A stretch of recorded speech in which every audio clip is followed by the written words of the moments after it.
There's always a disclaimer before I talk, no matter where I go. And I love, Rose is one of the unsung kind of heroes of the background of this church. She does a lot of filming, all these talks. And I love, and I haven't seen Alan's talk yet. I'm really fascinated by that subject, so I want to go back and watch your talk because you're a good speaker. But she always says, "Oh, Alan, great talk. That was an interesting talk. Oh, thank you for an awesome talk." When my video shows up, she goes, "Jerry, thank you for your presentation." It's okay, Rosie.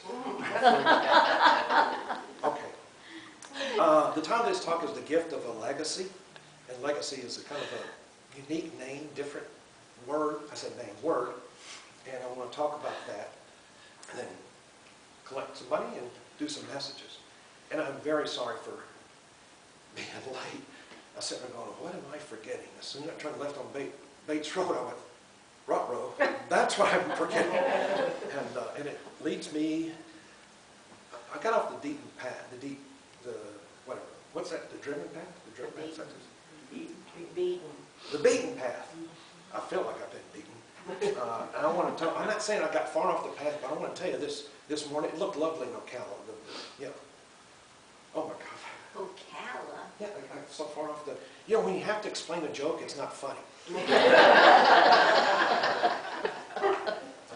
In August of 1990, my mom passed away at the age of 62. She was an addict. Doctor kept filling her full of pain pills, and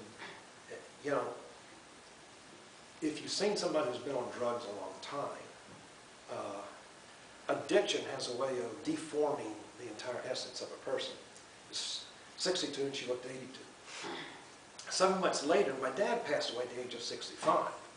Longevity is not in my father's side or my mother's side. I'm 71, and I'm by far one of the oldest of my entire family.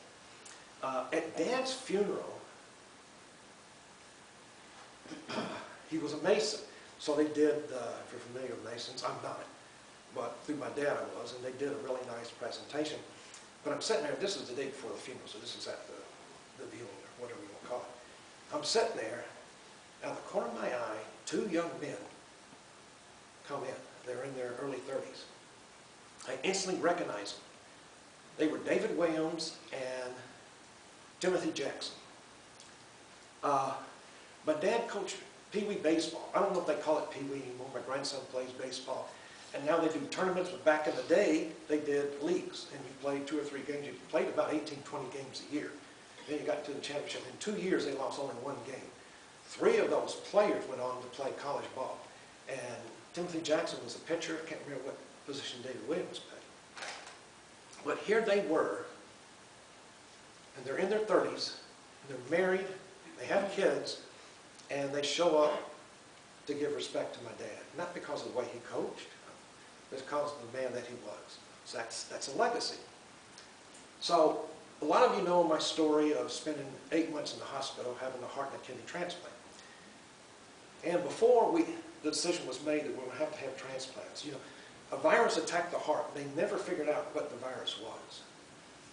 And this was before COVID, right before COVID. Maybe it was COVID, maybe not. But the disease, infectious disease doctor, Dr. Cooper, nobody could figure out. They said, we've tested it and we have no idea what this is for, what this is. So before the decision was made to have transplants, all I did was lay in bed. If you've ever been in the hospital a long time, 238 days is the time I spent in the hospital. But there were people in there, ladies and gentlemen, a lot longer than I was. Spent a lot more time than I did. And I was sitting there thinking, well, when I get out of this hospital and be healthy, here's the things I'm going to change in my life. But there's a flip side of that coin. I had to realize, what happens if I don't make it out of this hospital? How will people remember me? Was I a good father? Was I a good son? Was I a good uncle? Am I a good grandfather? I'm already on page 2, by the way.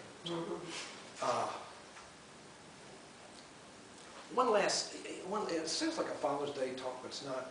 I took up tennis out of high school, and I was really good at it. I wasn't good in the beginning, but I played a lot of tennis, probably 4 or 5 times a week. And I entered some local tournaments. I'm from Memphis, Tennessee, by the way. I entered some local tournaments in tennis, and some I did well, others not so well. And by the way, I'm a Catholic and a Christian, but don't hold that against me, please.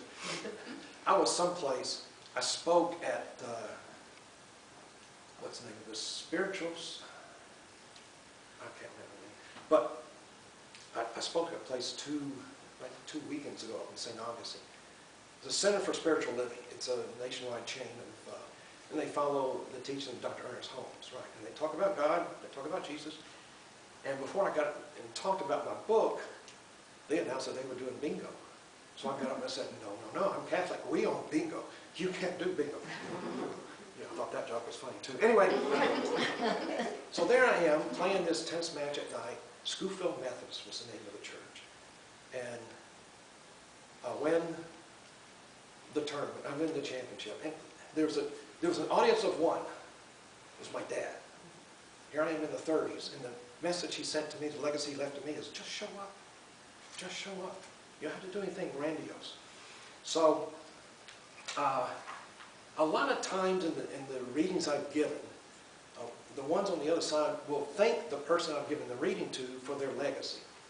And a lot of times they go, legacy. And a lot of times it's a, because I deal with people of other cultures, I know Annette has for years and years, a lot of times it's just a dish that they're cooking that was in their homeland, right? And when you think about a legacy, boy, this is going to be a really quick talk. Gosh, stop. I always do that, don't I, Rosie? She goes, yeah, you do. There's 3 questions I want to ask. I'm almost finished. Yes, it's like a 7-minute talk. Must be good in the Catholic Church. Number 1, think about this, and I'll have a sheet of paper with these 3 questions. I don't believe in homework. I hated homework because I wasn't a good student, and at the age of 71, I still hate homework. So this is not your homework. I'm not going to give you homework. The loved ones that have left you, what legacy did they pass on to you? And I write books, but I don't write books for the legacy. I write books because I want to help people. How many people here have written a book? Okay. They want to test of this. You don't get rich from writing a book.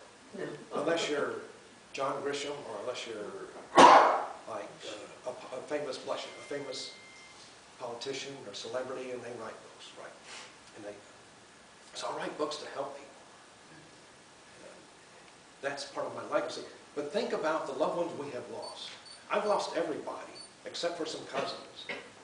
My brother passed away 2 months before I went into the hospital for my extended stay. So think about that question for a moment. You don't have to meditate. I'm not going to ask you to close your eyes. I'm going to go to my car and pass out.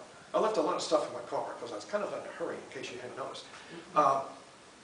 There's a sheet of paper with these 3 questions. The question number 1 is, the people that we have lost, what legacy have they left us? Okay. Question number 2, what legacy are we creating right now? And legacy, you know, fancy word. And question number 3, when we pass, and when we all will pass, that's for certain, what do we want to be remembered by? Because, ladies and gentlemen, for the things we're remembered by, how people remember us, that's the legacy that we have. Thank you very much. Look forward to doing messages. Thank you.